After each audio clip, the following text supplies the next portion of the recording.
Uwi na guys. So ayun mga men, pauwi na kami. Anniversary namin ngayon ng Godspeed. Nakaka-ano lang ba? Nakaka-miss lang isipin na maabot kami ng 4 years. Malayo na, pero malayo pa. So happy 4th year anniversary sa Godspeed. Maabot kami ng 4 years mga men. Pangarap lang namin dati to. So ikukwento ko sa inyo paano kami nagiging service center, paano kami na-approve sa ibang mga brand na naging service center. Ngayon, dati, bago nabuo yung Godspeed, ikwento ko lang muna pangyayari before. Ano po kami yan? Corporate po kami yan, mga kumpare ko. So bago natin ikwento mga men at pagkaroon kayo na idea paano mag-apply sa mga service center, ito muna yung nangyari kagabi. Balik kagabi pa kami dito, May 7 pa kami dito ng gabi. Hanggang ngayon, May 8 na kasi 8 talaga yung anniversary namin. So ganito yung mga nangyari kagabi mga men. Parang kaming budol fight. Mga pa. Hey, yeah.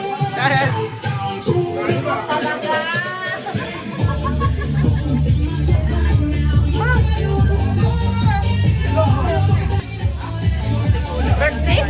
Birthday boy? Shout out birthday boy? Hindi mo kain niya.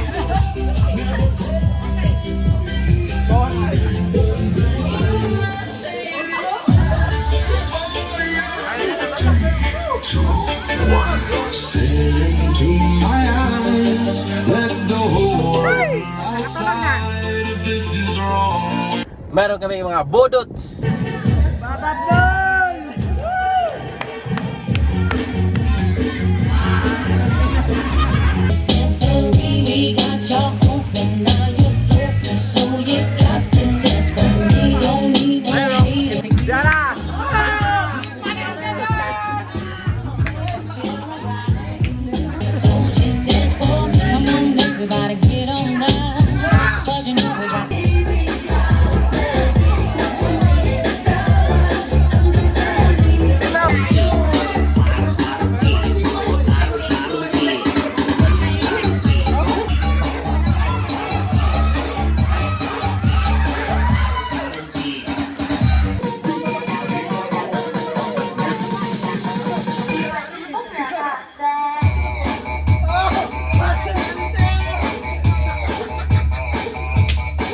Saya, no? So, kinabukasan, gumising kami. Ganyan, yung iba tulog pa, yung iba walang tulog. Oh! Grabe umaga na, oh.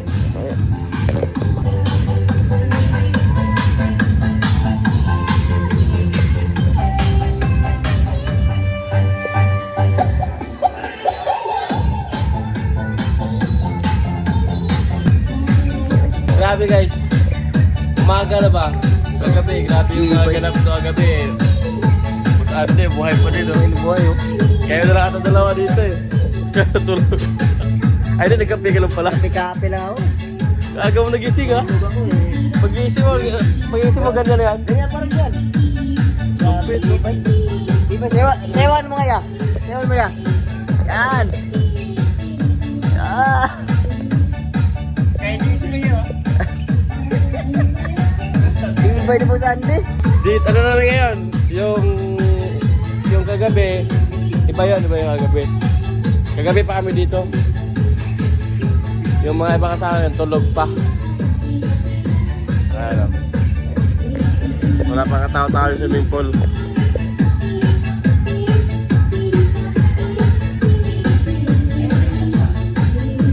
Kung si ate, maaga rin nagising. Ayan na, pila. Hanggang sa tanghalian, meron kaming konting pagkain, meron lechon, tapos meron kaming konting salo-salo, pasalamat, ganyan, mga kasamahan namin. Meron mang nawala, meron din nadagdag. So ngayon, yung outing namin na to ay hindi lang to para sa amin, kundi para din sa mga bata, pamilya namin na dapat mag-enjoy din sila. Gagaya ng mga batang ito. Yan. Diba? Hindi naman pwedeng kami-kami lang. Dapat sama rin pamilya. So para magkaroon kayo ng idea mga men, yung kumbaga paano mag-apply sa mga service center. Kasi ikwento ko, ito na yung kwento ko bago nabuo yung Godspeed. Dati, doon talaga kami nakapisto kasama ko yung misis ko sa Santa Mesa, Maynila. Ang pangalan po noon ay Cold Care Air Conditioning, refrigeration and air conditioning. Ang problema lang mga men, nung andun kami, hindi kami ma-approve pag nag-apply kami ng service center kasi malapit naman siya sa malapit naman siya sa highway, kaso ang problema walang parking. Tapos walang CR yung mismong shop. Importante kasi may parking, may CR, ganyan. So ngayon mga men, hindi kami tumagal doon. Ngayon yung mga kumpare ko na nasa Caloocan, dito sa Bagumbong, mayroon na din silang pwesto doon pero sa bahay lang sila. Ngayon may permit na sila doon. Ang ginamit namin doon, yung permit na yon ay doon sa kumpare ko. Which is yung kasama rin yung asawa na, si Ate Rio. Yun yung nagmamanage talaga ngayon. Siya yung naglalakad dyan sa mga papilis, ganyan, kasi sa kanya nakapangalan yung permit sa Caloocan. Ang nangyari na lang, iniwan na namin yung permit dun sa Santa Mesa. Iniwan na namin, tapos change name na lang kami dito sa Caloocan para madali na lang. Tapos ano na siya, solo lang siya sa permit, kasi pag corporate kasi ang nasa permit medyo mas malaki yung babayaran mo. So may nagsasabi na mga ganyan, hindi daw nagtatagal, minsan daw naghihiwalay, mag-away-away, depende na lang yun men, kasi ito ang mga tips ko sa inyo. Ang mga misis kasi namin men, mas nauna pa sa amin yan kaysa sa amin na bilang air technician. Sila coordinator na sila. Ngayon ang nangyayari sa amin mga men, kami lang yung nagtatrabaho, maglalabas sa field, mag-install, ganyan. Sila na nag-manage sa office. Hindi ko alam kung magkano sweldo ko eh. Mula pumasok ako dyan, 4 years na kami, di ba? Hindi ko nakuha yung sweldo ko kahit piso. Pero nakapaghingi ako. Pwede ko mahingi ng pahingi naman ng pambili ko dyan. Ganyan. Arawan din kami, arawan. Lahat kami, bayaran ko kahit yung mga kasosyo ko, mga kumpare ko, arawan din kami. Pero lahat ng mga expenses, lahat mga materialis na nagastos, lahat nakain ko, sila nang bahala doon nag-ano. Kaya mas maganda, may idea rin yung mga sekretary nyo o yung misis nyo na, kasi doon nagkakaloko-loko yan nagkakalitsi-litsi. Kung halimbawa magkakasosyo kayo, puro kayo technician, tapos yung wala kayong mag-manage doon sa opisina, kumbaga puro kayo technician, tapos puro naman kayo shop, puro naman kayo swapang, ay na talaga magtatagal yun doon. Pero pag once na mayroon. So, yun lang yung mga tips ko. Kasi kung tutusin, matagal ko nang makasama yung mga yan nung pumasok ako dito sa Maynila. OJT pa lang ako, andyan na yan sila, nauna na yan sila Kumbaga kami, talagang matagal kami magkasama. Kaya kayo, may kunting tips ako sa inyo. Kung magtayo kayo ng shop, wag muna kayong basta-basta kumuha ng pisto. Gawin yung mga men, kumuha muna kayo ng maraming customer. Kunin nyo muna, kasi ganun ang ginawa namin Lahat ng mga customer namin, bawat isa, kasi freelance kami dati, wala pa kami pwesto. Ngayon, kumuha kami ng shop. Lahat ng customer namin, pasok doon, pasok lahat, pasok yan. Hindi mo na kami nagkuha ng shop, tapos wala ka namang customer. Kasi pag once na mag-apply ka ng service center, kailangan, meron kang, siyempre, nag-apply ka pa lang So, siyempre, may pang-back up ka ng mga customer, na pang bayad mo sa renta, ganyan. Kasi ganun yung nangyari sa amin Nag-umpisa pa lang kami dyan, isa lang yung ladder namin, shop lang talaga, may mga konti kaming gamit. Bago kayo mag-apply yun, kumpletuhin mo na yung mga requirements, mga profile, company profile. Hindi yung profile sa Facebook company profile. I-search nyo what is company profile. Tapos mga recovery machine, yan. Ngayon yung dating recovery machine namin sa Santa Mesa pa lang, yun ang dinala namin sa dito sa Bagumbong. Kaya pwede naman yun kasi may serial number kasi yan Tapos mga tangke, lahat, refrigerant, oxyacetylene, nitrogen, lahat, mga pressure washer, gauge, drill, lahat yan. Pipicturean mo yan bago ka mag-apply sa isang brand. Ngayon, pag nag-apply ka na sa isang brand, yun, kailangan kompleto yun. Ngayon, pwede mo siyang irekta agad dun sa may mismo main office. Magtanong ka kung saan ipapasa kung mag-apply ka ng brand. Hindi ko pwedeng sabihin kung dapat kayo na mismo para alam nyo rin yung yung kalakaran ba.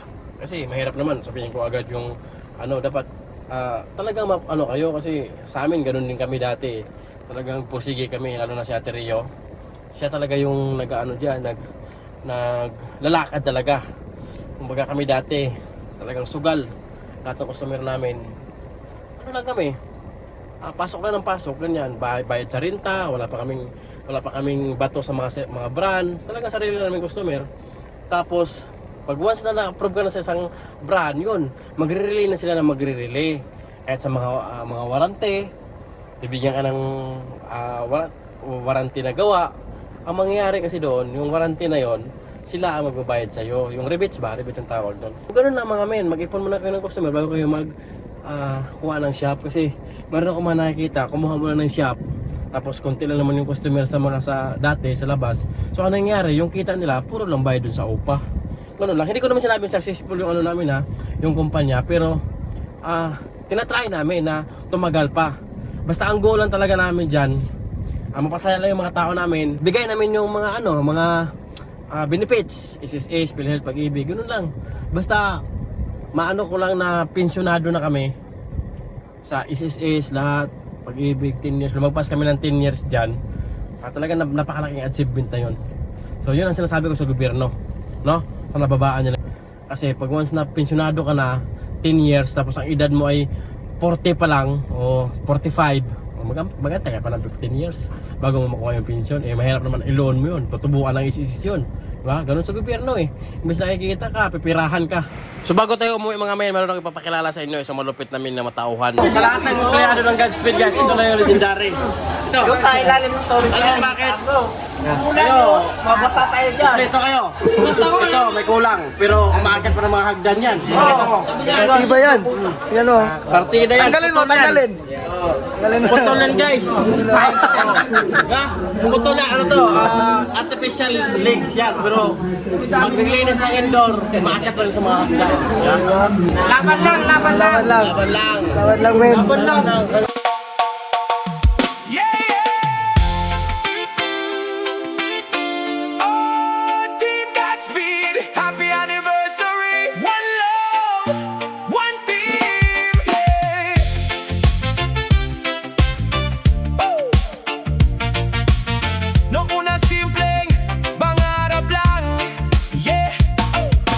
Simpleng Kasi ng swerte. Swerte yung kada anniversary ng Godspeed. Swerte si Manny. Oo, every month. Ha? Oh, swerte sa'yo, boss. pangarap lang, sama-samang laban hanggang magtagumpay. Kahit mahirap di tayo bumitaw, ngiti at tiwala ang naging ilaw. Bawat pawis may kwento't saya, magkakasama sa tuwa't problema. Solid ang samahan kailanman, Team Godspeed, walang iwanan. Happy anniversary, Team Godspeed. Tagumpay natin ay tunay na astig, kapit-bisig hanggang dulo ng awit. Panalo ang samahan, hindi nagpapalit. Happy anniversary, Team Godspeed. Patuloy lang tayo sa good vibes, beat sa bawat araw. Sama-sama lagi, Godspeed pamilya, tunay na success. Oh, oh, oh. Tunay na success. Oh, oh, oh. Mula umaga hanggang gabi, trabaho man o saya, hati-hati. Lakas ng loob ay dala-dala, bawat isa ay mahalaga. Kahit saan man mapadpad, puso ng team ay di mawawaglit. Respeto, tiwala ang pundasyon, kaya tuloy-tuloy ang aksyon. Oh, taas kamay, ipagdiwang natin ngayong gabi. Walang bibitaw, tuloy ang biyahe, kasama ang tropa habang may ngiti. Happy anniversary, Team Godspeed. Mas tumitibay habang lumilipas ang init, tagay para sa pangarap nating lahat. Team Godspeed, walang kupas. Oh.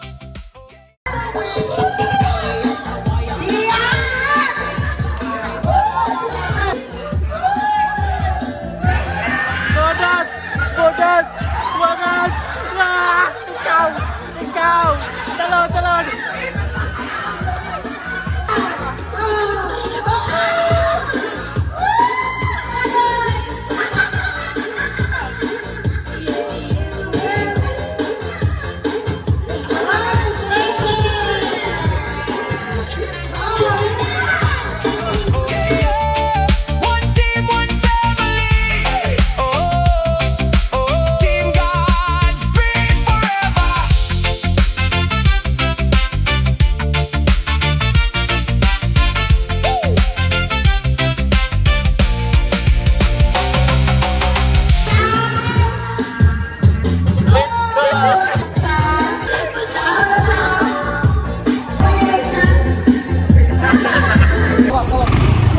daddy, hawak.